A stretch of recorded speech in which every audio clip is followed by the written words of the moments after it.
नमस्कार मित्रों, मैं हूं कुमार भवेश चंद और आप देख रहे हैं द इंडियन पोस्ट और मीडिया स्वराज एक साथ। आज मैं जब आपके सामने आया हूं तो किसी राजनीतिक चर्चा के लिए नहीं, बल्कि पत्रकार कमाल खान के बारे में बात करने के लिए। और कमाल खान के बारे में इसलिए भी बात करना ज़रूरी है क्योंकि कमाल खान के जाने के बाद हिंदी पत्रकारिता में एक जो शून्य था, खास तौर पे जो टीवी पत्रकारिता में एक शून्यता का एहसास आज देश भर के पत्रकारों को हो रहा है, उस पर चर्चा करने की ज़रूरत है।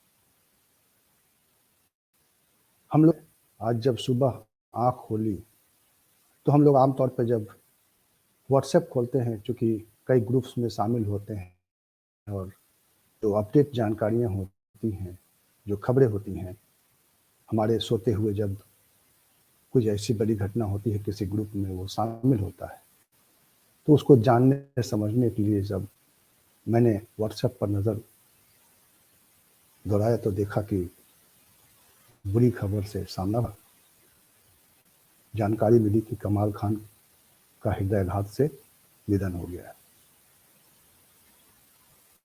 ये खबर स्तब्ध कर देने वाली थी। कमाल खान बेहद स्वस्थ दिखाई देने वाले, बेहद फुर्तीला, बेहद चुस्त दुरुस्त पत्रकार के रूप में हमारे बीच सक्रिय थे। हम लोग टेलीविज़न पर उनको सुनते थे, ढेर सारे लोग उनके प्रशंसक, क्योंकि उनकी पत्रकारिता की शैली अलग थी। वो जिस तरह से बात करते थे, जिस तरह से चीज़ों को सामने थे, वो सामान्य पत्रकार नहीं रख पाता था, क्योंकि उनका अध्ययन था समाज के बारे में, जीवन में, और एक विस्तृत अनुभव था, इसलिए कि उन्होंने जीवन में कई भाषाओं को सीखने की कोशिश की थी। हिंदी, उर्दू उनकी अपनी भाषा थी। उसके अलावा रूसी वो समझते थे, बल्कि वो रूसी अनुवादक काम कर चुके हैं पत्रकारिता में आने से पहले। और देश भर के लोग उनके प्रशंसक थे, क्योंकि अपनी रिपोर्टिंग को, अपनी बात रखते हुए जो कनेक्ट देते थे, जो एक चीज़ों को जोड़ते थे, उसके जोड़कर जो आपके सामने रखते थे, और जो उनकी आवाज़ थी, जो शब्द थे उनके पास, जिस तरह के शब्दों का इस्तेमाल करते थे, वो एक अलग तरह की उनकी समझ, जिसकी वजह से उनको ढेर सारे लोग उनको जानते समझते। और तो कमाल खान का निधन इसीलिए हम सब के लिए जो है एक दुखद अध्याय है। और आज मैं कमाल खान के बारे में बातचीत करने के लिए हमारे साथ उनके कुछ पुराने साथी जुड़ रहे हैं, और हमारे साथ जुड़ गए हैं आलोक जोशी जी। आलोक जी नमस्कार।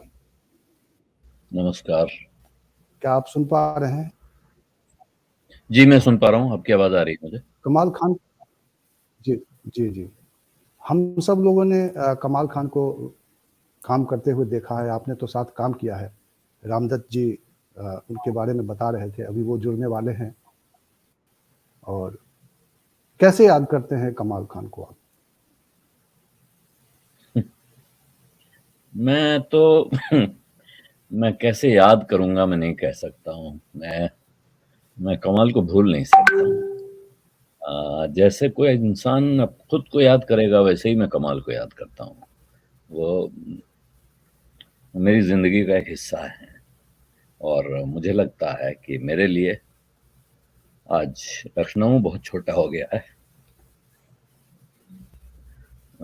मेरी अपनी जिंदगी का एक हिस्सा चला गया है।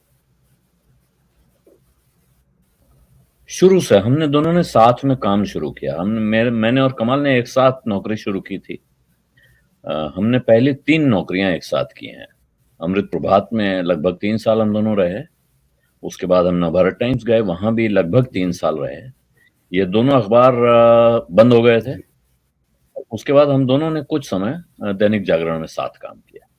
इसके बाद हम दोनों के रास्ते प्रोफेशनली अलग अलग हो गए, लेकिन कमाल मेरे लिए मेरे परिवार का हिस्सा हमेशा से रहे, और मैं खुद उनके परिवार का हिस्सा रहा। तो व्यक्ति के तौर पे तो बहुत कुछ है, मेरे पास इतना कुछ है कहने को कि मैं पूरी किताब लिख सकता हूँ। आप मुझसे साल भर कमाल पर बात कर सकते हैं। हो सकता है कि बची ज़िंदगी में कमाल पे ही बात करता रहूँ। लेकिन प्रोफ़ेशनल के तौर पर कमाल ने जो छाप छोड़ी है ना, उसका कोई मुकाबला नहीं हो सकता है। आज देखिए कि आज बनारस के घाट पर कमाल के नाम पर दिए जल रहे हैं। आज उड़ीसा में जो सुदर्शन साहू हैं, भुवनेश्वर में वो सैंड आर्टिस्ट, उन्होंने कमाल की तस्वीर बना के उनको जी, श्रद्धांजलि दी है। ये जो मुकाम है, ये कोई आदमी ये सोच के नहीं हासिल कर सकता है। कोई ताकत उसको ये मुकाम नहीं दिला सकती है। किसी तरह का संकल्प उसको यहाँ नहीं पहुँचा सकता है। यहाँ उसको सिर्फ़ एक चीज़ पहुँचा सकती है कि वो लगातार बहुत शिद्दत के साथ, बहुत ईमानदारी के साथ उन लोगों के बारे में बात करने की कोशिश करता रहे, अपने काम को पूरी ईमानदारी से निभाता रहे और उस तरह जिस तरह कमाल करते थे, कि कमाल बहुत बारीक काम करते थे। मैंने तो उनके साथ बहुत काम किया, हम दोनों बहुत दोस्त थे। मैं जी, सोचता था कभी-कभी कि भई ये इतना साफ, इतना अच्छा काम कैसे करते हैं?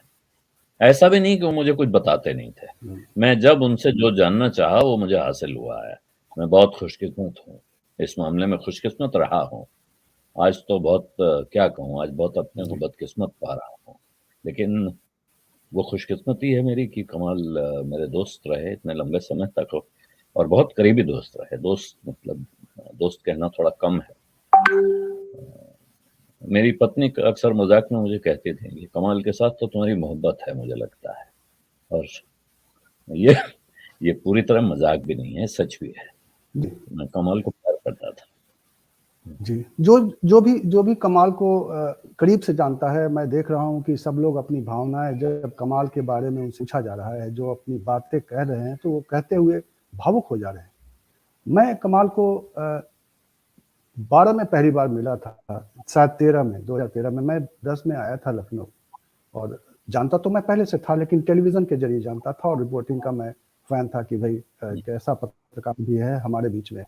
टेलीविज़न में जब चीखने, चिल्लाने वाली शैली में रिपोर्टिंग की जाती है, तब एक आदमी गंभीरता से अपनी जी, बात रखता है। अपने जो अध्ययन है, उससे कहीं चीज़ों को कनेक्ट करना कोशिश करता है और सोसाइटी को एक ऐसा अ, उसके सामने ऐसी तस्वीर पेश करता है, जो शायद दूसरे पत्रकार नहीं कर पा रहे हैं और शायद उसको देखकर भी नहीं सीख पा रहे हैं। और जब अब आज हम कमाल के बारे में बात कर रहे हैं, तो शायद इसलिए भी कर रहे हैं कि आज की पत्रकारिता पर भी बात करने की ज़रूरत है। कमाल जो कमाल करके गए हैं, क्या उस कमाल को अ, अभी की जो पीढ़ी है, ख़ास तौर पे जो टेलीविज़न में है, उसको किस रूप में लेगी और किस रूप में लेना चाहिए? देखिए मैं अब आज अगर आप देख लें, आज जो बातें मैंने अभी कहीं कि बनारस के घाट से लेके और उड़ीसा के समुद्र तट तक जो हो रहा है, ये देखकर भी अगर किसी की आँखें जी, नहीं खुलती हैं और वो नहीं देखना चाहता है, तो फिर जिसको कहते हैं वो डेस्टाइन्ड टू डूम अंग्रेज़ी में कहा जाता है, कि जो लोग इतिहास से सबक नहीं सीखते हैं, वो इतिहास को दोहराने के लिए अभिशप्त होते हैं। हमने बहुत से लोगों को जाते हुए देखा है, एक से एक बड़े-बड़े। कहते हैं ना ज़मीं खा गई आसमाँ कैसे-कैसे। ऐसे कौन जाता है? जाने के बाद कौन इतना याद रखा जाता है? क्यों किसको इतनी इज़्ज़त मिलती है, इतनी मोहब्बत मिलती है? मैं इज़्ज़त मिल सकती है, इज़्ज़त तो सरकारी चीज़ है, लेकिन मोहब्बत कितने जी, लोगों के दिल में कमाल छाए हुए जी, थे, घुसे हुए थे। मैं तो क्योंकि साथ खड़ा होता था कभी तो मैं देखता था, साथ जाओ और मज़े लेते थे अक्सर वो। हुँ, अभी तो आखिरी हम लोग मुलाकात हुई तो एक दिन हुँ, उस दिन हुआ ये कि हिमांशु वाजपेयी का एक किस्से का दास्तान थी 1971 की लड़ाई पर, वो सुनने गए थे। हिमांशु मेरे भी दोस्त हैं, कमाल के बहुत बड़े मुरीद हैं वो और दोस्त भी हैं। वहाँ संयोग से उसी दिन मैंने कमाल को पूछा, कमाल ने मुझे खाने पे बुलाया था शाम को, बोला शाम को खाने पे आ जाइए। और मैंने कहा कि मेरी तबीयत ठीक नहीं है, आज कुछ मन ठीक नहीं हो रहा है, तो आज नहीं आऊँगा। इसके बाद हिमांशु का मेरा पहले से फिक्स था कि मुझे वो दास्तान सुनने जाना है। वहाँ गए, हिमांशु ने थोड़ी देर में कहा कि हमने कमाल साहब को भी कहा है और वो भी आ रहे होंगे। मैंने कहा तुमने मरवा दिया, मैंने उनको कहा मेरी तबीयत ठीक नहीं है। तो खैर कमाल और रुचि दोनों कुछ देर के बाद आ गए। नहीं, जो तबीयत वाली बात तो खैर हो गई जो होनी थी। फिर हिमांशु ने कहा कि साहब भूख लगी है, कुछ हमको तो खाना है। अब मैंने कहा कि मैं तो कुछ खा नहीं सकता हूँ, मेरी तबीयत ठीक नहीं है। तो खैर फाइनल तय हुआ कि क्या करेंगे, क्या खाएंगे। मैंने कहा चलिए निशादगंज चलिए, अलबेला की टिकिया खाएंगे। तो उस पे हिमांशु ने कभी निशादगंज में अलबेला की टिकिया नहीं खाई थी शायद, और कमाल ने भी खाई थी कि नहीं मुझे नहीं मालूम है। मैं मानता हूं कि लखनऊ में सबसे अच्छी आलू की टिकिया अलबेला की मिलती है। तो हम सब वहां से चले और हमने कहा ठीक है भाई। उस दुकान पे जाकर टिकिया खाई गई और हिमांशु मान गए कि साहब ये बहुत बढ़िया है। कमाल ने भी उसको खाया और वो कुछ और बात कर, तब तक वहां 2-3 और लोग आ गए जो, अब जाहिर है आप कमाल के साथ खड़े हैं तो ये हो ही नहीं सकता कि कोई ऐसा आए जो उनको ना पहचानता हो। उनसे मिले, हिमांशु से मिले, फिर अब उन्हें लगा कि ये एक तीसरा आदमी खड़ा है, इसको इसकी बेइज्जती क्यों करूं, तो फिर उन्होंने मुझसे भी हाथ मिलाया। इस पे कमाल ने, अब उन्होंने कहा साहब परिचय नहीं हुआ है, तो कमाल ने कहा अरे साहब ये तो बहुत बड़े आदमी हैं, ये इतने बड़े आदमी हैं कि इनको मैं खाने पे बुलाता हूं तो ये आते नहीं है। कुछ इस तरह की बात वो अक्सर किया करते थे। तो ये मजाक करने का, तफरीह लेने का जो था सिस्टम उसमें, और मुझे पता था क्योंकि मैं तो देखिए, अब अगर आप साथ काम कर रहे हैं, हमको दरअसल ये एहसास नहीं होता है क्योंकि हम इतने करीब थे, इतने नजदीक थे कि कई बार हमको उस इंसान के मेयार का एहसास नहीं हो पाता है साथ काम करते हुए, रोज मिलते हुए। मेरे लिए क्योंकि कोई बहुत एक्सेस की समस्या नहीं है, जब कभी फोन करो हाँ भाई कहाँ हैं, कैसे हैं, मैं आधी रात को भी ये कह सकता था कि मुझे आना है या आप आ जाइए। हालांकि हम दोनों एक दूसरे को आप ही कहते थे। हमने 1987 से हम साथ थे और मुझे लगता है सन 87 में नहीं तो सन 88 में हम लोग ऐसे दोस्त बन गए थे कि वो दोस्ती आज भी कायम है। नौकरी की शुरुआत जब की थी तब शायद पहले दिन नहीं रहे होंगे, लेकिन उसके कुछ ही बाद बहुत जल्दी हमारी दोस्ती बहुत जल्दी हो गई थी। वजह थी कि करीब करीब एक ही उम्र के थे, मुझसे थोड़े से बड़े थे, साथ काम शुरू किया था। और उस माहौल में हम लोग एक दूसरे से बहुत बात करते थे, पढ़ाई लिखाई की बातें होती थी। उनके पास बहुत खजाना था, आखिरी तक था। आखिरी बार भी जब मिला हूं तब भी उन्होंने 2-4 किताबें बताई, उनके बारे में बताया। तो उनके साथ ये जो आगे बढ़ने की इच्छा, और वो आगे बढ़ने की इच्छा ये नहीं थी कि मुझे बड़ा आदमी बनना है, कहीं झंडा गाड़ देना है। उनकी इच्छा ये थी कि जो काम करो उसको बहुत शिद्दत के साथ दिल लगा के करो, उसमें कोई कमी कोर कसर न रह जाए। वो अक्सर हाल में भी मेरी बात हुई तो एक दिन कह रहे थे कि जो स्टोरी मैं कर रहा होता हूँ, जो पीटीसी कर रहा होता हूँ या लिंक कर रहा होता हूँ, मैं सोचता हूँ कि ये दुनिया की आखिरी कहानी है, इसके बाद मेरे पास कुछ कहने को नहीं रहेगा। इस हिसाब से मैं इतनी मेहनत करता हूँ कि अगर इसके बाद ही मुझे हिसाब हो कि भाई इनका काम कैसा रहा, तो इसको सबसे अच्छी स्टोरी या सबसे शानदार कहानी के तौर पे देखा जाए। और आप देख लीजिए, आज अब क्या कहें, दुर्भाग्य का दिन है, लेकिन कल रात 9 बजे जो प्रोग्राम कर रहे थे वो एनडीटीवी पर, जिसमें वो भाग ले रहे थे, उसमें महिलाओं को 40% टिकट के मसले पे कमाल ने जो बोला है, अब वो सुनिए और उसको आप कभी भी सुन सकते हैं। दुनिया रहेगी जब तक, तब तक आप उस हिस्से को बिल्कुल वैसे ही सुन सकते हैं जब ये मुद्दा उठेगा। उसमें कुछ ऐसा नहीं है जो कि कल कहा जा सकता था आज नहीं कहा जा सकता है, और अब से 6 महीने बाद नहीं कहा जा सकेगा, या अब से साल भर पहले नहीं कहा जा सकता था। और ऐसा भी नहीं है कि वो ऐसी बात है जो कल रिलेवेंट नहीं थी, वो कल एकदम रिलेवेंट थी और आगे किसी दिन उतनी ही रिलेवेंट रहेगी।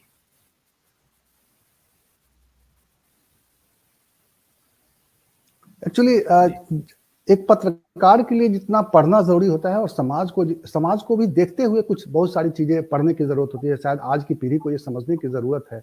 कमाल से जो उन्होंने जो जिस तरह की पत्रकारिता की है, जिस तरह की पत्रकारिता हमारे आपके बीच में छोड़ गए हैं, वो यही सबक देता है कि आपको अगर समाज को पत्रकारिता का कुछ रिटर्न करना है तो आपको उसके लिए पढ़ना पड़ेगा, समाज को भी पढ़ना पड़ेगा, किताबें भी पढ़नी पड़ेगी, और कुछ ऐसा देना पड़ेगा जिससे समाज को कुछ मिले। पत्रकारिता सिर्फ अपने लिए नहीं होती है, सोसाइटी के लिए होती है। ये शायद उन्होंने सिखाया है और ये सीख देती है। मैं देख रहा था कि कमाल के बारे में बात करते हुए रामदत्त जी आज एनडीटीवी पर जब उनसे बात कर रहे थे संकेत, तो भावुक हो गए और ढेर सारे पत्रकार जो भी जुड़े थे।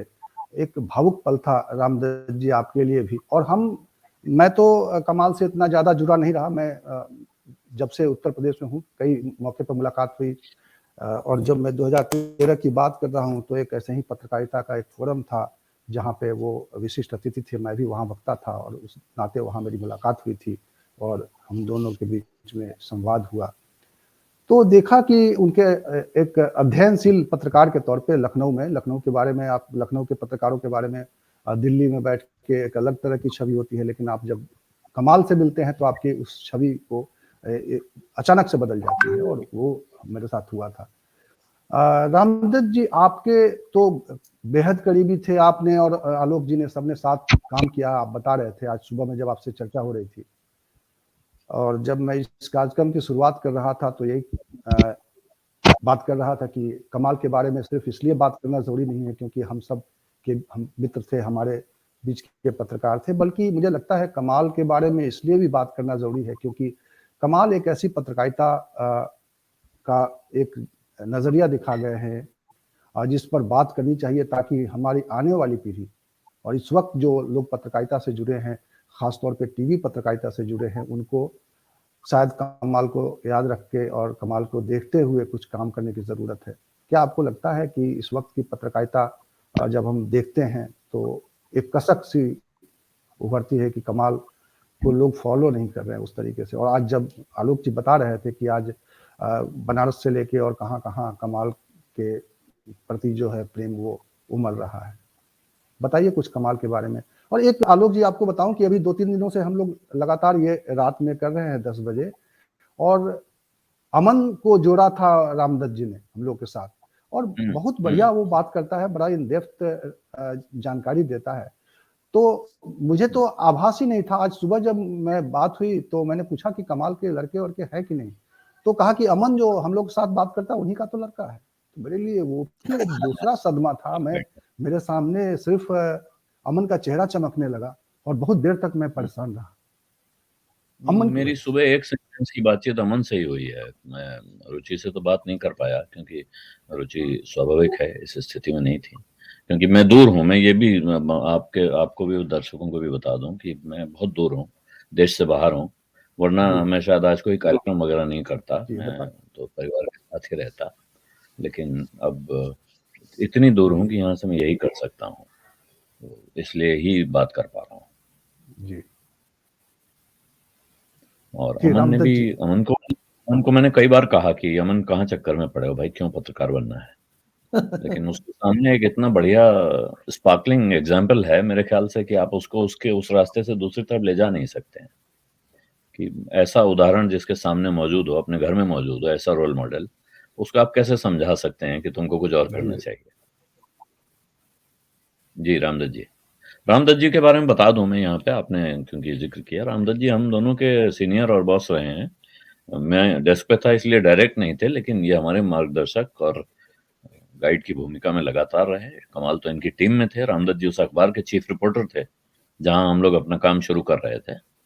तो तब से और आज भी, तब भी, और अक्सर कमाल इस बात का जिक्र भी करते थे कि भाई इनके साथ आप 10 मिनट बैठो तो कुछ सीखने को मिलता है। ऐसे आदमी के साथ क्यों बैठो जिससे कुछ सीखने को ना मिले, जो आपसे कुछ ना सीखे। दोनों, अगर ये दोनों काम में से एक भी नहीं हो रहा है तो फिर टाइम खराब करने वाले लोगों के साथ क्यों वक्त बिताना है? आप रामदत्त जी के साथ रहेंगे तो कुछ सीखेंगे, आप शरद प्रधान के साथ रहेंगे तो कुछ सीखेंगे। कई वो, और उत्तर प्रदेश में अनेक पत्रकारों के बारे में जब बात करते थे तो ये बात पॉइंट आउट करते कि कुछ लोगों के बारे में कहते थे देखो कितना अच्छा पढ़ा लिखा आदमी है, तमाम इसको सब मालूम है, लेकिन पता नहीं क्यों अपना समय खराब करता रहता है। ये जो फ़िक्र है ना, ये बहुत बड़ी चीज़ होती है कि आप दूसरे के बारे में ये भी सोचते हैं कि वो अपने साथ क्या कर रहा है। और मेरे साथ तो उन्होंने बहुत किया क्योंकि मैं इतना करीबी दोस्त था कि मेरी फ़िक्र करते थे।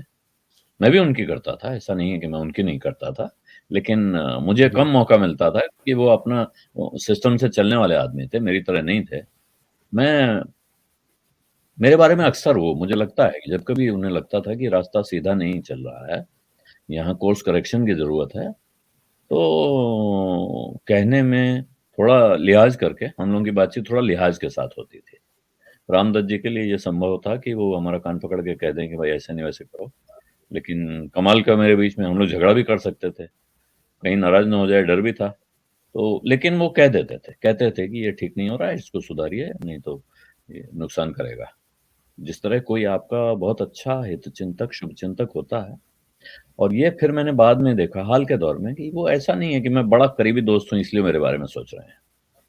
वो मेरे बारे में सोचते थे स्वाभाविक था। ये वो औरों के बारे में भी सोचते थे और फिर वो तमाम समाज के हिस्सों के बारे में। अभी आज मैं कल का उनकी जो बातचीत का ज़िक्र कर रहा था, उसको मैं सुन रहा था। उसमें उन्होंने एक किस्से का ज़िक्र किया और वो किस्सा मेरे सामने उन्होंने अपने घर में भी मुझे दिखाया कि हम लोग खाना खाने बैठे, तो उनके घर में जो काम करने वाली महिलाएँ बहुत बरसों से कर रही हैं, उनको चाची कहते हैं। हम लोग भी जाते हैं तो उनको चाची कहते हैं। बोले कि देखिए अभी चाची चाची रोटी लेके आएँगी और वो किसी भी कीमत पर रुचि की प्लेट में रोटी पहले नहीं रख सकती। वो पहले मेरी ही प्लेट में रखेंगी। हम इनको कई बार कह चुके हैं लेकिन ये नहीं मान सकती। क्योंकि इनके अंदर एम्बेडेड है पैट्रियार्कल सोसाइटी का भाव कि ये आदमी है, इसकी प्लेट में रोटी पहले पड़नी चाहिए।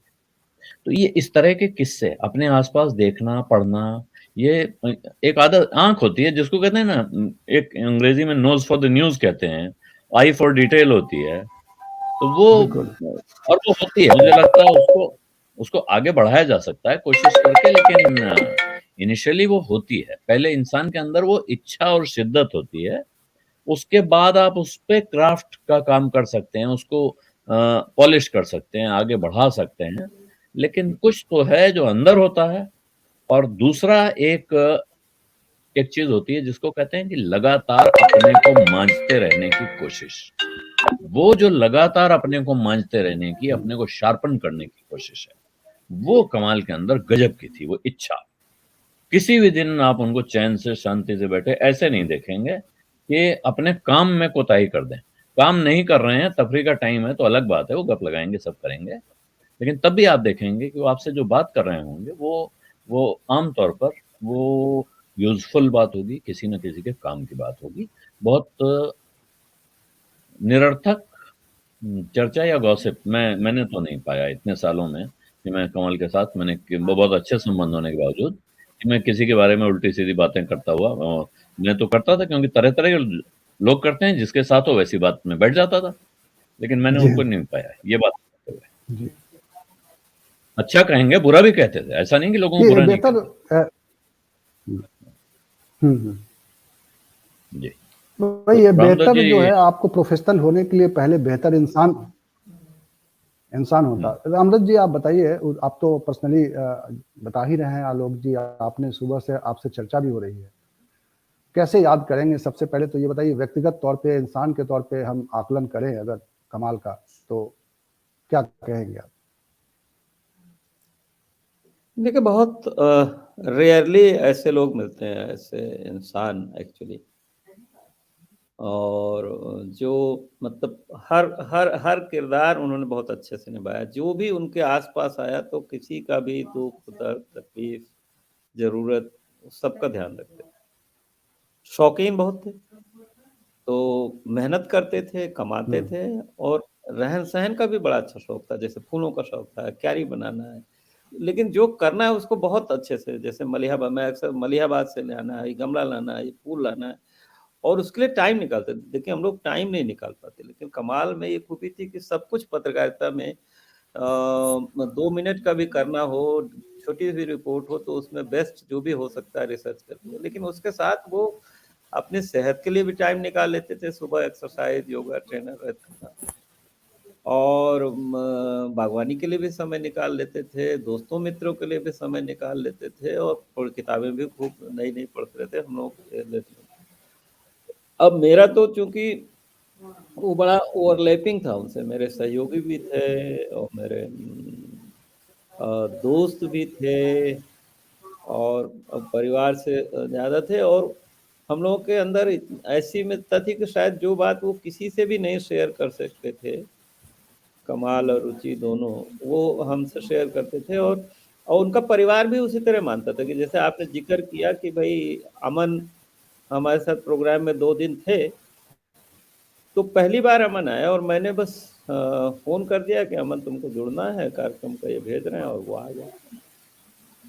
क्योंकि मुझे मालूम था कि वो अमन में भी वही आदतें आ गई हैं कि वो खूब पढ़ना, खूब रिसर्च करना, और कोई भी चीज़ वो मतलब बिना रिसर्च किए, बिना उसकी तैयारी किए सब्जेक्ट की, तो वो कमाल से ही उन्होंने सीखा था। और बड़े शान से मतलब रहे भी शान से, अपनी मेहनत की कमाई से मेहनत करके, तो मतलब लाइफ को जीने का भी उनका हर लिहाज से बहुत अच्छा नज़रिया था। बस एक चूक कर गए, बहुत तगड़ी चूक कर गए, और उसके लिए हमें ज़िंदगी भर वो कसक रहेगी कि उनको कल रात से वो जब दफ्तर से गए, पैदल चल के गए, ठंड में पैदल नहीं चलना चाहिए था, गाड़ी थी उनके पास, तब भी मुझे लगता है वही फ़िटनेस के लिहाज से सोचा होगा कि भाई तब हैं तो पैदल चले गए, तो मुझे लगता है कि ठंड लग गई। और रात में ही उनको डिनर के बाद से ही डिस्कम्फ़र्ट था कुछ, तो वो उसको उन्होंने अंजाइना नहीं समझा, उसको बस गैस और एसिडिटी ही समझते रहे, और वो एसिडिटी की दवा देते रहे।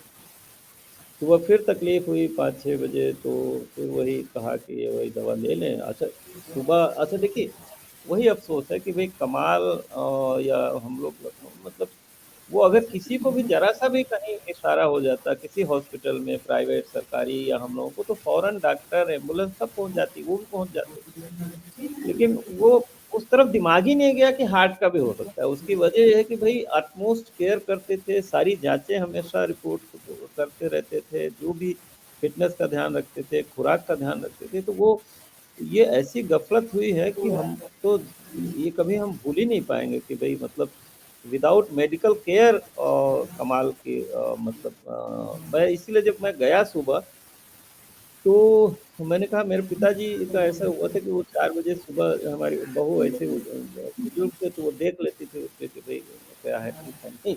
तो वो सुबह 4 बजे गई तो देखा वो जग ही नहीं रहे, हिला-डुला के, तो कोमा में, तो फिर उनको गंगा जल दे दिया, तुलसी सबका, लेकिन मैंने यहाँ से कहा कि नहीं, नहीं, मेडिकल कॉलेज ले चलो और डॉक्टर के पास ले जाओ, नहीं तो ये था कि सब लोगों ने मान लिया था।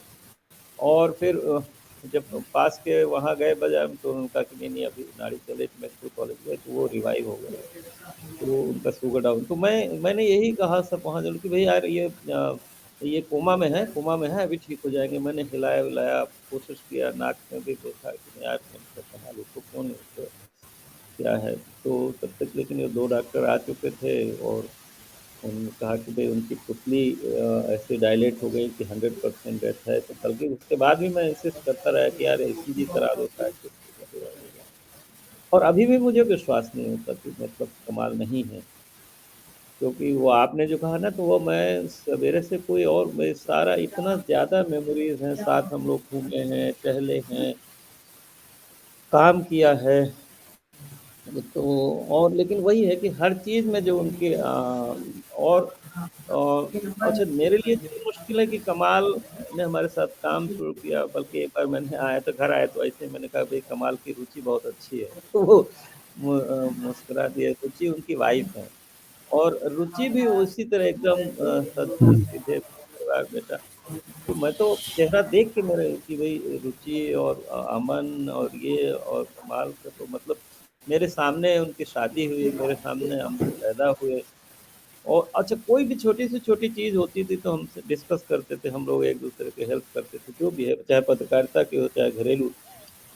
तो मुझे तो बहुत ही मैं समझ नहीं पा रहा हूँ कि इसको, और ये बात सही अभी कह रहे थे कि कई बार क्या होता है कि हम लोग करीब में होते हैं तो उन पे शायद उतना गौर भी नहीं करते, शायद उतना भी हम लोग बिज़ी रहते हैं, आप भी, हम भी, कि शायद उतना रोज़ एनडीटीवी में उनकी रिपोर्ट देखने का भी मौका नहीं मिलता है, और काम रहता है। लेकिन मुझे लगता है कि जो दूर हैं लोग और जिन्होंने रेगुलरली फ़ॉलो किया है उनकी रिपोर्ट्स को, तो उनको ये अच्छा मेहनत के अलावा देखिए, हम आपसे ये कहते भी हैं अक्सर कि हम लोग ये प्रोग्राम की तैयारी में कि अब बड़ा मुश्किल हो गया है कि तटस्थ और निष्पक्ष पत्रकारिता करना बड़ा मुश्किल हो गया। समाज भी जी तो ये तटस्थ और निष्पक्ष पत्रकारिता करना बड़ा मुश्किल काम हो गया, और उस दौर में भी कमाल ने उसको निभाया, क्योंकि लोग चाहते हैं कि भाई हमारा पक्ष में करिए या विपक्ष में करिए। तो कमाल मतलब हर तरह से उन्होंने बैलेंस किया। ये बात अलग है कि आज लोगों को वो बैलेंस पसंद नहीं है, बैलेंस भी नहीं पसंद है। तो और कमाल की पत्रकारिता तो बिल्कुल रूल बुक वाली पत्रकारिता जिसको कहते हैं ना, कि जो मैनुअल में लिखा है वैसे ही स्क्रिप्ट लिखना, वैसे ही करना, कोई डेविएशन नहीं होना।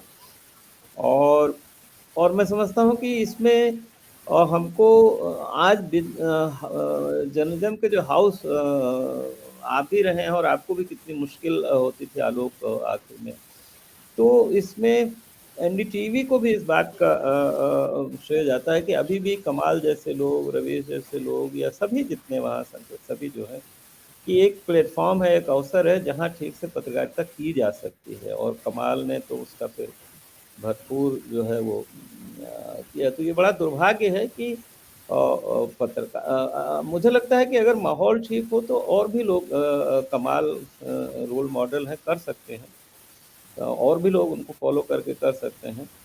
और और कमाल हर चीज़ के डिटेल में जाते थे, ये नहीं है कि खाली स्क्रिप्ट लिखना है, विजुअल्स हैं, और उसका एक-एक चीज़ पे हम देखते थे कि अच्छा मेरी भी आदत है, मैं आपको बताऊँ कि जैसे महात्मा गांधी की हत्या हुई, कितनी बार लिख चुके हैं, दर्जनों किताबें मेरे पास है, लेकिन अभी एक रेफरेंस आया तो मैंने फिर कपूर कमीशन की जो है वो इंक्वायरी रिपोर्ट मंगाई। तो कमाल का भी यही नेचर था कि भाई कोई चीज़ है तो जब तक हम लोग ओरिजिनल रेफरेंस में नहीं देख लेते थे उसको, तब तक हम लोग मानते नहीं थे। तो कमाल का इसमें देखिए, क्योंकि इतने लंबे कैरियर में आपको और बड़ा एक ये भी होता है कि उसको पोलाइटली करना, क्योंकि देखिए सब आपके परिचित हो जाते हैं, कई बार दोस्त समझते हैं, होली दिवाली होती है, उसके बावजूद आपको प्रोफेशनली उन लोगों से डील करना, तो कमाल के अंदर ये बड़ा ज़बरदस्त फाइन बैलेंस, फाइन ट्यूनिंग थी जो वो कर पाते थे, और लोग नहीं कर पाते, और लोग या तो फिर वो भक्त हो जाते हैं, और या फिर उनके आलोचक हो जाते हैं। तो भक्ति और आलोचना से दूर रह के अपना काम अपने और दूसरा फिर परिवार के लिए भी समय निकालना, दोस्तों अब मैं बताऊँ, एक बार क्या हुआ ऐसे ही, आज मुझे झटका इसलिए भी लगा आलोक, कि आपसे भी कभी शायद ऐसी बात हुई कि मैं दोनों बेटे बाहर हैं। तो हाँ, मेरे मन में अक्सर ये आता है कि यार तबीयत खराब हो जाएगी तो सेवा कौन करेगा, कौन अस्पताल ले जाएगा, और कहीं खुदा न खास्ता जो है वो बिस्तर पे लेट गए तो क्या होगा। तो एक बार ऐसे सोचते सोचते मैं बड़ा मायूसी होने लगी मुझे, और मैंने अपने एक डॉक्टर मेरे अच्छे परिचित मेडिकल कॉलेज में, मैंने उनको कहा, उनका तो आपको तो डिप्रेशन हो गया, तो उन्होंने दवाई लंबी चौड़ी लिख दी। अब वो दवा से मुझे और प्रॉब्लम होने लगी, तो मैं रुचि का कहीं जाना था कार्यक्रम में, उन्होंने कहा चलिए साथ चलते हैं, तो मैंने कहा नहीं मैं नहीं जा पाऊँ, तो मेरी आवाज़ से लगा कि कुछ गड़बड़ है। तो वो दोनों रुचि कमाल फ़ौरन वो छोड़ के सब काम आए, कि उनका लगता है कि रामदास जी की तबीयत ठीक नहीं है। तो आए, तो बताया मैंने। अब उस समय मेरे ख्याल से 9:30 पौने 10 बज गया था। तो फ़ौरन बात की, एक मेडिकल कॉलेज के डॉक्टर दोस्त हैं हम लोग के, और आज भी यही बहुत अफ़सोस था कि भई उनको भी था कि भई उन पे हम लोगों को बड़ा गुमान था देना। तो हमको फिर ले गए, उनका नहीं अभी चलिए, तुरंत चलिए, कल पे कुछ नहीं होगा। ले गए, उन्होंने सभी एग्ज़ामिन किया, उन्होंने कहा नहीं सब ठीक है, फालतू चिंता मत करिए। तो मतलब ये था कि बिना कहे भी एक-दूसरे को, दोस्त को अगर ज़रूरत हो, आप उसकी टेलीफ़ोन पे बातचीत से भी अगर एहसास हो जाए कि कोई, तो अब ऐसे दोस्त नहीं है। और अच्छा तो मेरे लिए तो बड़ा एक सहारा भी थे मेरे हर लिहाज से, कुलीग, मित्र, तो मैं अ, ये होता था, वाइफ़ भी हमेशा कहती हैं कि कुछ कमाल तो हैं, रुचि तो हैं, क्यों परेशान हो, बच्चे नहीं हैं। सही बात है। परिवार ही था ना। परिवार तो हर चीज़ हमारे लिए तो, लेकिन मुझे लगता है कि अभी कमाल का मूल्यांकन होना, उनका जो प्रोफ़ेशनल मूल्यांकन है, वो होना चाहिए, उस पे रिसर्च होनी चाहिए और कंपाइल होना चाहिए।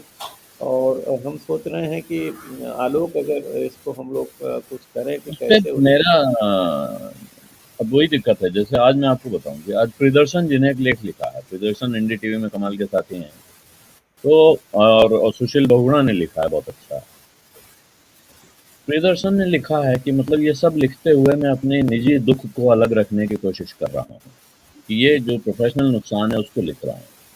मेरी समस्या ये है रामदत्त जी कि मैं अभी पता नहीं कब कमाल का प्रोफेशनल मूल्यांकन तो मैं पता नहीं कर भी पाऊंगा या नहीं कर पाऊंगा, क्योंकि ये मेरे हम लोग लिए नहीं कर पाएंगे, रिसर्च निजी इंस्टीट्यूट तौर को पे ऐसा ऐसा भयानक झटका है, नुकसान है, जो अभी भवेश जी कह रहे थे कि बातचीत करते हुए आप लोग भावुक हो जा रहे हैं। वजह ये भी है ना कि हमने ये तो वो हो गया, आसमान टूट पड़ा हमारे ऊपर। हमने कब सोचा था, हम मतलब अभी आने के पहले मैं बात कर रहा था, और उस दिन अगर मुझे पता होता तो भाई पिछले साल भर से मैं लखनऊ में हूँ, मैं रोज ही कमाल के साथ रहता, या हमें पता होता तो हम क्यों शहर छोड़ के आते, या रामदत्त जी क्यों वो एक दिन पहले ही जाके डॉक्टर को दिखाते ना। इतना बड़ा झटका इसलिए कि हमको ये कल्पना में नहीं था। मेरे एक दो और दोस्त थे, आप शायद जानते हो, मनोज, जो हम 3 लोग बहुत बहुत नजदीकी दोस्त थे।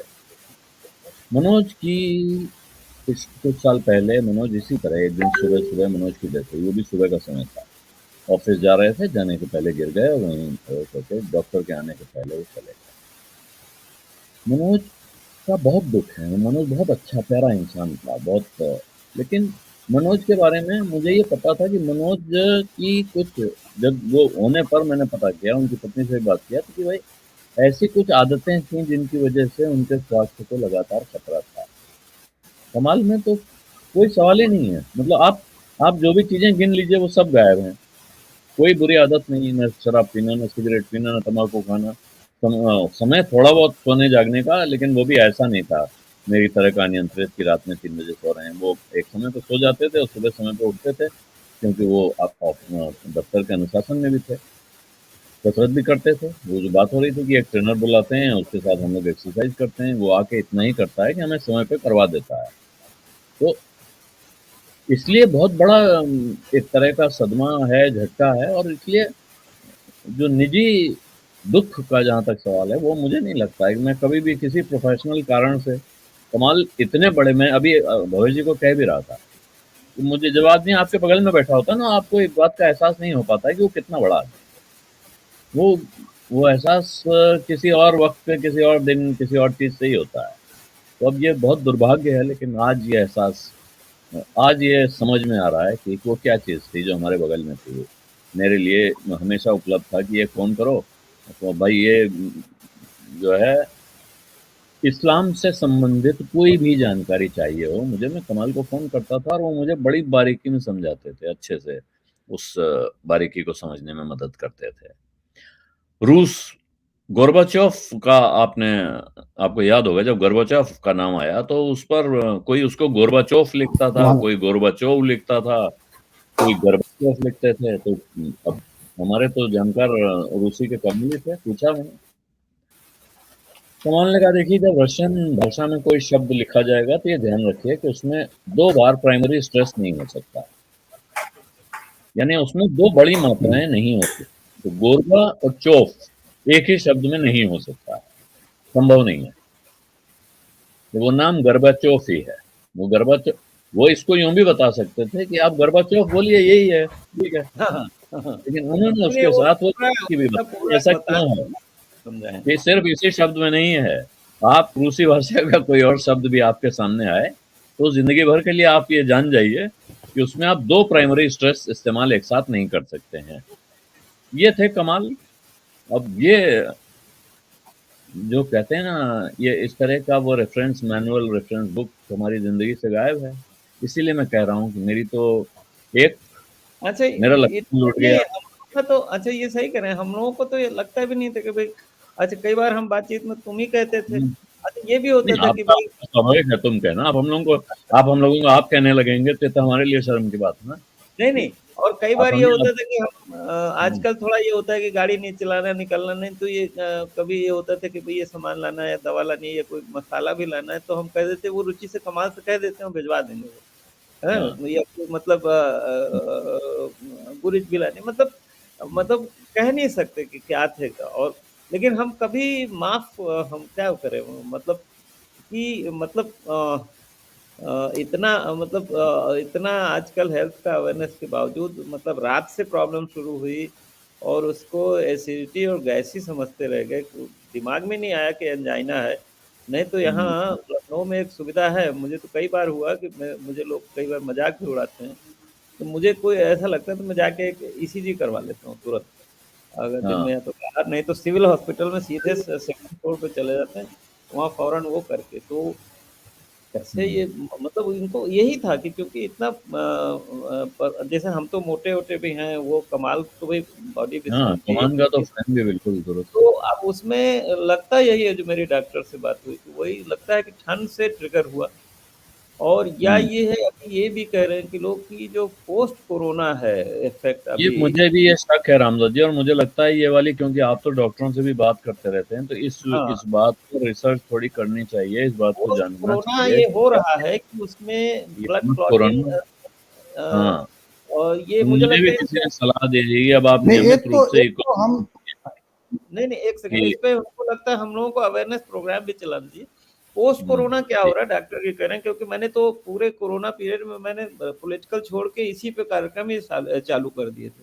जी, तो वो बता रहे हैं कि जो कोरोना का है वो क्लॉटिंग, ब्लड क्लॉटिंग, और वो कहीं भी हो सकती है, आपके लंग्स में भी हो सकती है, आपके हार्ट में भी हो सकती है, आपके ब्रेन में भी हो सकती है और 6 महीने साल भर बाद भी हो सकती है। तो मुझे हाँ, ये लगता है कि देखिए कोरोना तो हुआ था उन लोगों को, हम्म, और हाँ, पोस्ट कोरोना देखिए अब यही दिक्कत है ना कि भाई उसको जैसे आजकल बहुत सारे डॉक्टर्स जो वो कहते हैं कि भाई 60 प्लस है, मैं तो नहीं चाहता, तो वो देने लगते हैं।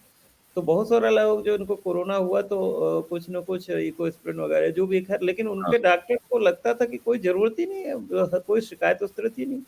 अब वो हुँ, गैस एसिडिटी समझते-समझते सुबह हो गई, जबकि मुझे अगर मैं तो ऐसे कई पेशेंट्स को ले जा चुका हूँ कार्डियोलॉजी में और जान बची है उनकी। और मुझे हुँ, इसीलिए बहुत अफ़सोस था, मैं आज कि भई झटका दे रहा था कि उठो यार, क्यों नहीं उठ रहे हो? क्या हो गया है? खोलो, मैं डॉक्टर से भी कह रहा था यार अभी भी ईसीजी कर लो, इलेक्ट्रिक शॉक दे दो, कुछ करो। लेकिन वो हुँ, मुझे लगता है कि वो ध्यान ही नहीं गया, परिवार में किसी का ध्यान नहीं गया कि ये हार्ट हो सकता है। क्योंकि हुँ। इतना कॉन्फिडेंट थे हम लोग कमाल के बारे में कि हर चीज़ वही है, असली बात वो है कि हाँ, लगता नहीं था मतलब कि इनको ऐसी कोई समस्या हो सकती टेस्टिंग, योगा और जाँच-पड़ताल भी होती थी, तो यही हम कहेंगे और सब लोगों से कि भई अगर चेस्ट में डिस्कम्फर्ट होता है तो उसको गैस एसिडिटी ना समझें भई। है। और शहर में रह के सब चीज़ उपलब्ध है, क्योंकि ये इतना मतलब अभी इतनी उम्मीदें थी कमाल से। अब अच्छा एक तो अभी लगता है रामदत्त जी, हम लोग अभी जर्नलिस्ट लोग। एक एक सेकंड, अभी जैसे आज ही एक रिसर्च आई है हमारे पास कि हाँ, पहले ये लोग मानते थे कि जो वर्किंग एज जी, है 40 के बाद बर्नआउट। अब जो रिसर्च आ रही है कि जितने आप नोबेल प्राइज़ देखिए मिल रहा है, वो हुँ, 62 के ऊपर मिल रहा है। तो अब हाँ। ये आ रहा है कि साहब 50 से 60 और 70 से 80 आपकी बहुत अच्छी आपकी मैच्योर हो रहा है। हुँ, हुँ। जब कमाल अगर आप मैच्योर और जब हम हाँ, अभी समाज को बहुत कुछ उनसे मिल सकता था। 60 प्लस में जो उनके अनुभव और सारी चीज़ें, क्योंकि देखिए तो इसमें ये बहुत बड़ा लॉस है, बहुत बड़ा लॉस है। नहीं बड़ा भारी है। और ये जो अभी भवेश जी कह रहे थे कि भाई अब पत्रकारिता में तो मेरा ख्याल है, देखिए अब वो और किसी ने आज रोल लिखा भी मॉडल हमारे नहीं है, रोल मॉडल की क्राइसिस है ना, रोल वही मॉडल हमारे की। एक दोस्त हैं हृदय जोशी, उन्होंने ये लिखा है कि देखिए ये अब आप दुःख जताने से और उससे नहीं, पत्रकार के तौर पर अगर कमाल को कोई श्रद्धांजलि हो सकती है तो वो यही हो सकती है कि कमाल के मॉडल पर कमाल की तरह है बिल्कुल। पत्रकारिता। मैं ये नहीं कह रहा हूँ कि कमाल की कॉपी करने वाले, लेकिन जिस तरह से कमाल ने पत्रकारिता जी, में अपना काम करके अपनी जगह बनाई, कुछ नौजवान खड़े हों आज, कम से कम उन्हें यह हौसला मिले कि इस माहौल में, इस भीड़ में, इस हल्ले-गुल्ले के बीच भी आप संजीदा अंदाज में खड़े होके बात करके अपनी जगह बना सकते हैं। तो मुझे लगता है इससे बड़ी श्रद्धांजलि, इससे बड़ा कैरी फॉरवर्ड करना उनके काम को और कुछ नहीं हो सकता। आप कब आएँगे? हेलो? बिल्कुल, उसके लिए एक अध्ययन की ज़रूरत है, और अध्ययन के अलावा जो है आप आपकी एक विश्वसनीयता दर्शकों के बीच में होनी चाहिए। जो आज विश्वसनीयता का संकट है पत्रकारिता को लेकर, वो विश्वसनीयता को बनाए रखना जो है एक बड़ा चैलेंज है, और आज के पत्रकारों को उस पर ध्यान देना चाहिए कि कैसे वो विश्वसनीय चेहरा बन सकते हैं, और उसके लिए उनको कितनी मशक्कत करनी पड़ेगी, कितनी उसके पीछे विश्वसनीय उसकी चेहरा मेहनत क्या है। भवेश जी, ये विश्वसनीय चेहरा तभी बन सकते हैं जब जी आपकी पूरी पर्सनालिटी, आपकी पूरी लाइफ में एक इंटीग्रिटी हो ना। हम्म ऐसा नहीं हो सकता कि हम पर्सनल लाइफ में तो आवारा हो या अनुशासनबद्ध ना हो या गड़बड़ धड़बड़ कुछ भी करें और पत्रकारिता साफ सुथरी हो सकती है, नहीं। वो पर्सनल मतलब एक होल जो पैकेज था पूरा ना, कमाल एक पूरा या, पैकेज है, मतलब जो पूरा इंटीग्रल, उसमें से आप कुछ भी दाएं बाएं नहीं बड़ा मुश्किल था। हाँ, एक होता था कि कभी कभी वो गुस्सा कर जाते थे किसी पे, तो वो देखिए रामदास जी, वो मुझको और आपको पता है, क्योंकि हम लोग बहुत करीब थे। मैं आज हाँ 50 लोगों की बात सुन रहा हूँ जो कह रहे हैं साहब इतनी जिंदगी से हम जानते थे, हमने कभी उनको गुस्से में नहीं देखा। ये ये नहीं, वो ये तो हम अपने आप जानते में, हैं। क्योंकि गुस्सा मुझे मालूम है, आपको भी हाँ मालूम है, हम लोग इतने नजदीक हैं कि हमने उनको थोड़ा कभी गुस्सा होते हुए भी देखा है। नहीं, वो मैंने कभी कई कभी बार चिंता गुस्से होती की थी कि वजह यार ये से, क्यों गुस्सा हो जाता है, क्यों गुस्सा हो गुस्से की जाता है। वजह से एक आध बार मैंने पलट के डांटा भी, मैंने कहा कि ये क्या बदतमीजी है। और मैं यूं कहता था कि भाई देखिए, मुझको गाली गलौज करना आता है, मुझे गाली गलौज का अभ्यास है, तो ये मुझे तो ठीक है। आपको दरअसल गाली गलौज का अभ्यास नहीं है, आपको नहीं करनी चाहिए, क्योंकि जिसको जो काम नहीं आता है फिर वो उसमें एक्सीडेंट होने का डर बहुत ज्यादा रहता है। तो इसलिए जो गुस्से का भी जो कारण है, वो कभी कभार गुस्सा होते थे और उस वक्त ऐसा लगता था कि बेलगाम हो गए, क्योंकि हाँ वो उनको ये आइडिया नहीं था कि गुस्सा करना कैसे है।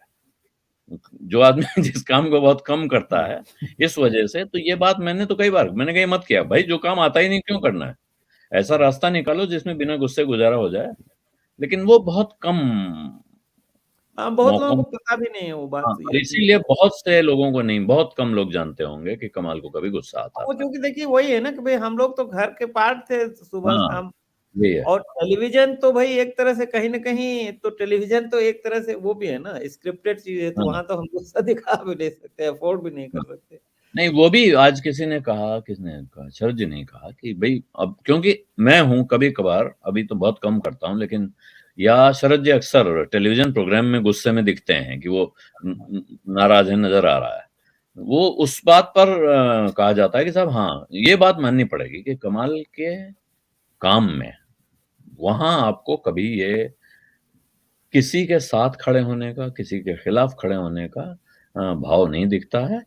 जबकि वो बहुत तीखी बात कर रहे हों तब भी, ऐसा नहीं कि कभी सच बोलने से पीछे हट गए इसलिए कि साहब किसी को बुरा लग जाएगा।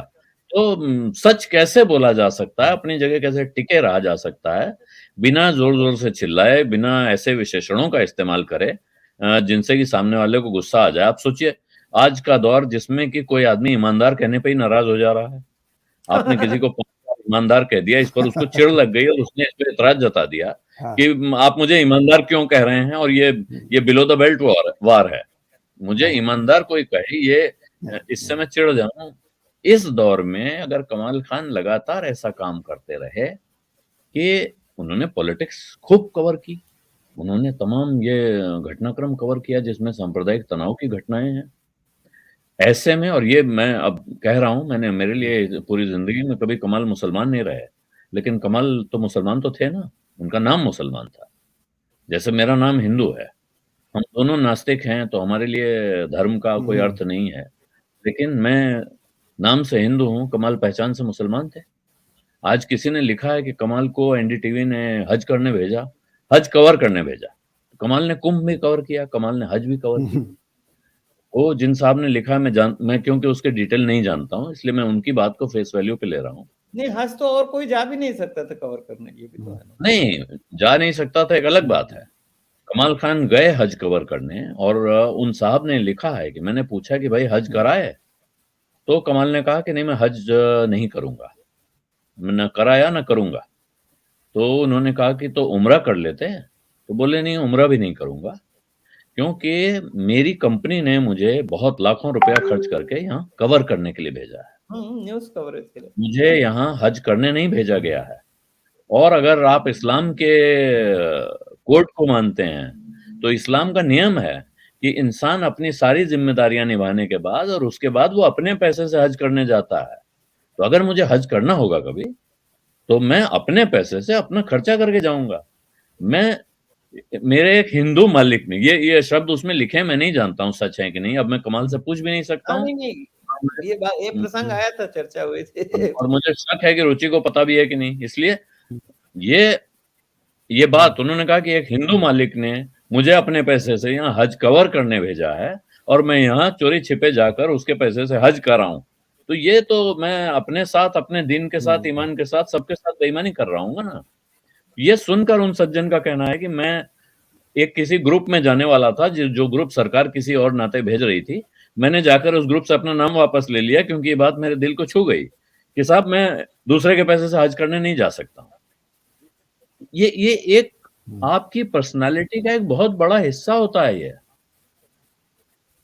मुझे लगता है कि जब किताब की दुकान में जाते थे, हजारों रुपए की किताब खरीद के लाते थे।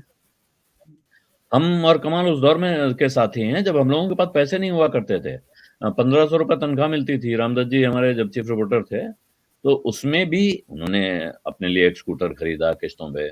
और उस वक्त भी कभी ऐसा नहीं हुआ कि कमाल को हमने, अगर कमाल के पास 2 जोड़ी कपड़े भी थे, तो वो बाकायदा उसको धो के प्रेस करके तैयार होके, आपने कभी मैं तो कैसे भी कपड़े पहने हुए दिख सकता था। हम दोनों साथ होते थे। कमाल के कपड़े पे शिकन नहीं हो सकती है, और बदले नहीं मतलब होते। बहुत व्यवस्थित भी, देखिए डालीबाग और का जो घर था बहुत छोटा व्यवस्था के फ्लैट साथ, था। नजाकत के साथ, दफ्तर में अमृत प्रभात के ऑफिस में मुझे याद है कि मैं जाके बैठता था, अपना काम करता था। अक्सर बाद में मैं देखता था कि शर्ट में यहाँ पे काला लग गया है, गंदी हो जाती थी। आपको भी याद होगा रामदत्त जी। एक दिन देखा शाम को कमाल आए, जब रिपोर्टर थे वो, तो उनके शाम के समय आते थे, आए अपने टेबल पे बैठे और जाके गिलास पानी लेके आए, पानी उठाया थोड़ा सा और एक कागज का गुल्ला बनाया जो न्यूज प्रिंट होता है, थोड़ा सा पानी गिराया टेबल पे, हाँ, अच्छे से पहले घिस चमकाया, पहले बढ़िया से चमकाया, फिर सूखे का कागज से फिर चमकाया, उसके बाद काम शुरू किया। मैंने देखा, मुझे बड़ा अच्छा लगा। मैंने सोचा यार ये बहुत अच्छा तरीका है, इससे अपनी शर्ट गंदी होने से बचती है। 1-2 दिन मैंने भी किया, लेकिन फिर जैसी अपनी आदत है वापस उस पे आ गए कि कितनी, हाँ अभी इस टेबल पे बैठे हैं, कल उस पे, किसको किसको साफ करते रहेंगे, छोड़ दो।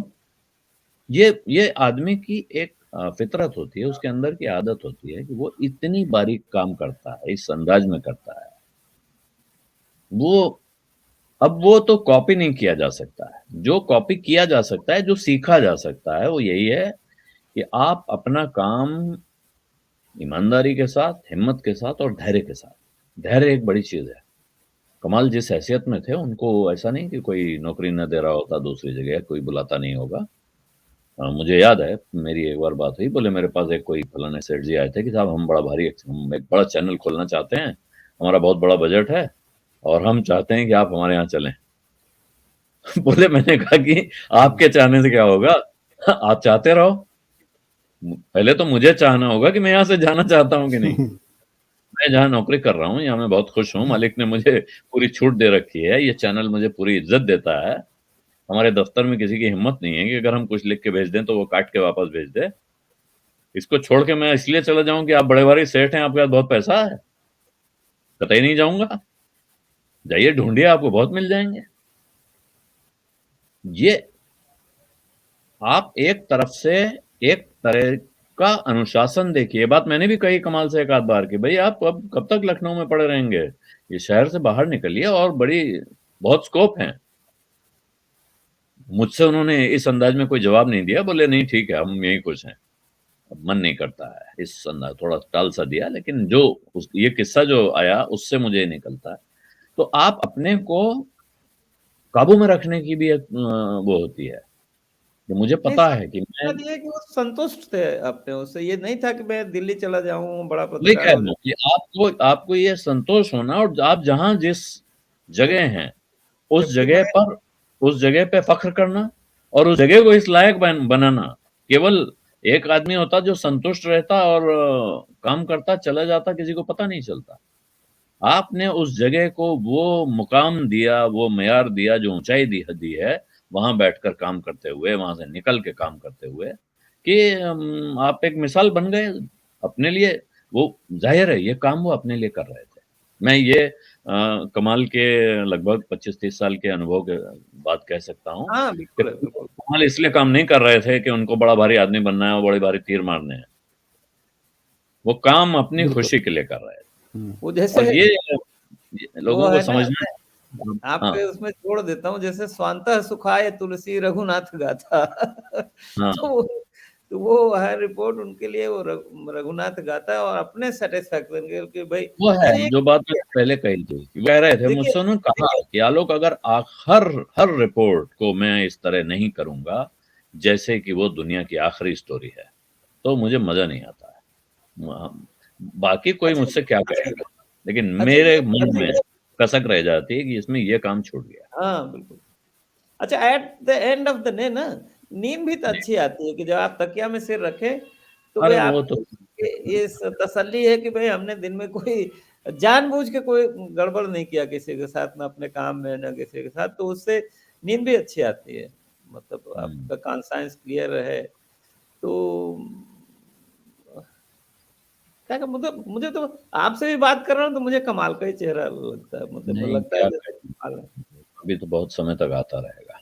एक अभी जब पिछली बातचीत हो रही थी, उसमें शरद जी ने बातचीत बंद होने के बाद कहा कि आलोक, तुम प्रोग्राम के आखिर में शेर-वेर सुनाते हो, तो मुझे आज एक गाना याद आ रहा था।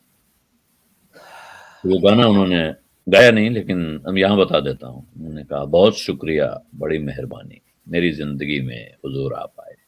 हमारी ज़िंदगी में आप आए कमाल, इसके लिए बहुत शुक्रिया। और बाकी तो जो हमारी तकलीफ़ है, हमारा गम है, वो हम सही। अपने साथ रखे हुए हैं और उसे कम करने के लिए जो करना होगा, उसे करेंगे। धन्यवाद। बिल्कुल।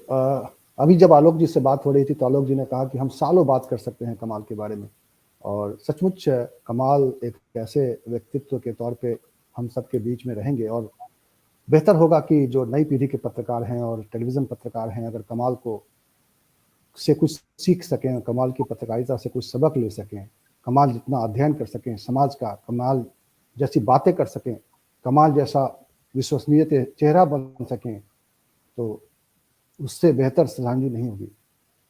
इस कार्यक्रम को यहीं समाप्त करते हैं।